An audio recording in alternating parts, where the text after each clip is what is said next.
Վարորդական իրավունքից զրկվածներին երկրորդ հնարավորություն տալու Փաշինյանի խոստացած նախագիծն արժանացել է կառավարության հավանությանը։ Օրենքում համապատասխան փոփոխություններ անելու առաջարկը կներկայացվի ազգային ժողովի քննարկմանը։ Նախագծով առաջարկվում է վարորդական իրավունքից զրկված քաղաքացիներին հնարավորություն տալ առաջին անգամ վերականգնել այն առանց որակավորման քննություններ հանձնելու, վճարելով 50,000 դրամ պետական տուրք եւ անցնելով 1 տարվա փորձաշրջան 6 տուգանային միավորով։ Եթե բալերը չսպառվեն, հաջորդ տարի վարորդը կստանա սովորական 13 միավոր։ Վարելու իրավունքից երկրորդ անգամ զրկվելու դեպքում վարորդն այլևս չի կարողանա վերականգնել այն առանց քննության։ Ավելի վաղ քարոզարշավի ընթացքում իրեն մոտեցած նույն մարդկանց Փաշինյանն ասել էր, որ այս հարցով զրուցել է ներքին գործերի նախարարի հետ ու փորձել հասկանալ, թե օրենսդրությամբ անձամբ ինքն ինչպես կարող է հարցին լուծում տալ։ Պարզվել էր, օրենքով չկա ուրիշ տարբերակ, քան գնալ եւ 1 տարի անց կրկին քննություն տալ ու վարորդական իրավունքը վերականգնել։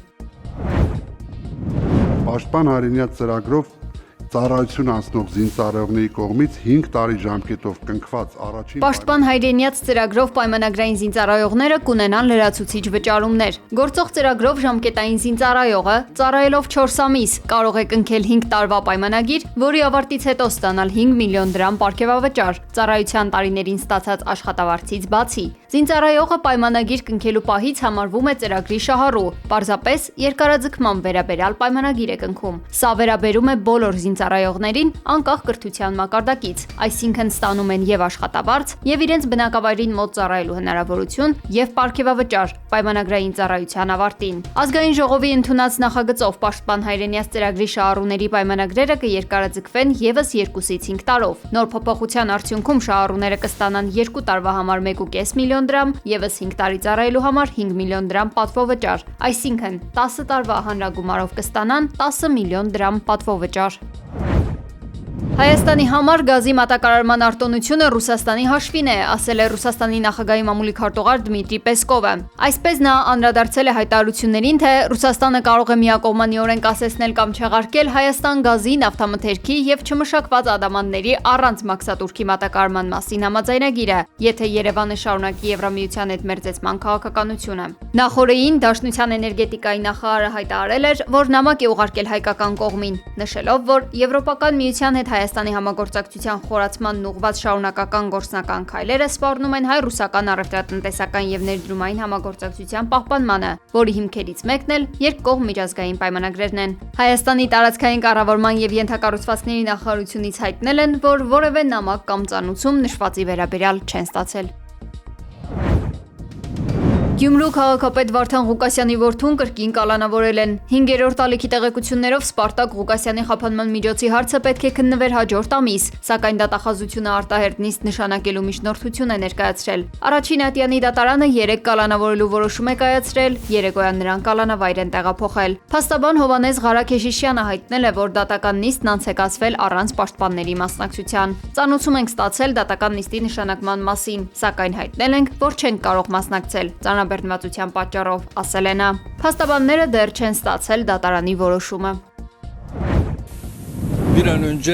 Թուրքիայի նախագահ Ռեջեփ Թայիփ Էրդողանը Իսրայելի վարչապետ Բենյամին Նեթանյահուին անվանել է բռնակալ։ Նա հույս է հայտնել, որ աշխարհի մուսուլմանները Նեթանյահուին շուտով իրեն արժանի լավ դաս կտան։ Էրդողանը մաղթել է, որ այդ օրը հնարավորինս շուտ գա։ Թուրքիայի առաջնորդը բազմիցս է հանդես եկել նմանատիպ կոշտ հայտարարություններով Իսրայելի վարչապետին համեմատելով Հիտլերի հետ։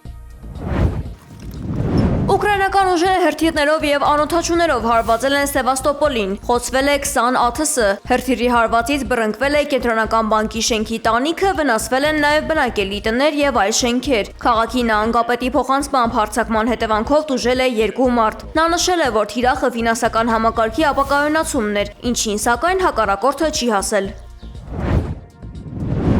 Իսլամական հեղափոխության պահպանների կորպուսը հայտարարել է ամերիկյան F-35 կործանիչ թիրախավորելու եւ MQ-9 անօդաչու սարքոցելու մասին։ ԱՄՆ-ն դեռ չի մեկնաբանել սա, սակայն ավելի վաղ ինքնապաշտպանական հարվածներ էր հասցրել Հորմուզի նեղուցի մոտ գտնվող իրանական ռազմական օբյեկտներին։ ԱՄՆ հարավային հրամանատարությունը Խաղաղ օվկիանոսում հարվածել է իրենց խոսքով ահաբեկչական խմբավորումների պատկանող նարկոնավի, սպանվել է 1 մարդ։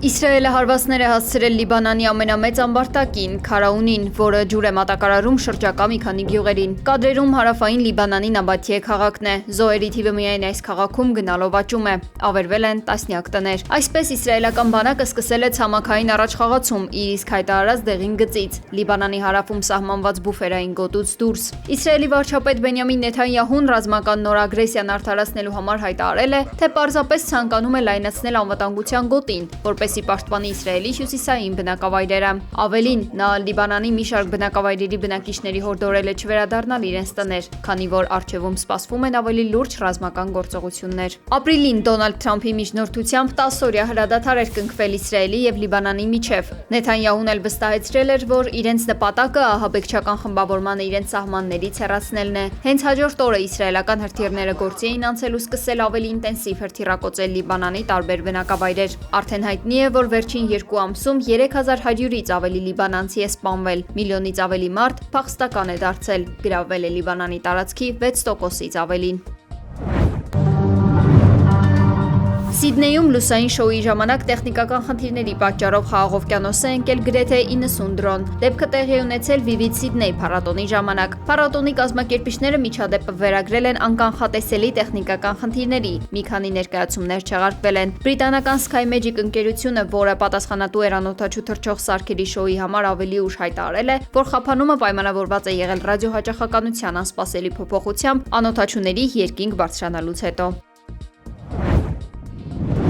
Ֆրանսիայում ծայրահեղ եւ անոմալ շոկի պատճառով 7 մարդ է մահացել։ Երկրի ազգային օդերևութաբանական ծառայությունը նախազգուշացրել է, որ շոկը կարող է պահպանվել մինչև շաբաթվա վերջ։ Ըստ կանխատեսումների, որոշ շրջաններում ջերմաստիճանը կարող է բարձրանալ մինչև 39 աստիճան։ Ծայրահեղ բարձր ցուցանիշ է գրանցվել նաեւ եվրոպական որոշ երկրներում, որտեղ նմանատիպ երևույթները իսկապես անսպասելի են։ Մեծ Բրիտանիան, որը հայտնի է որպես անձրևի ու մռայլության երկիր, իր ջերմաստիճանով հասել է մինչև 35 աստիճանի, գերազանցելով սահմանված 33.5 աստիճան Ցելսիուսի նախորդ ռեկորդը։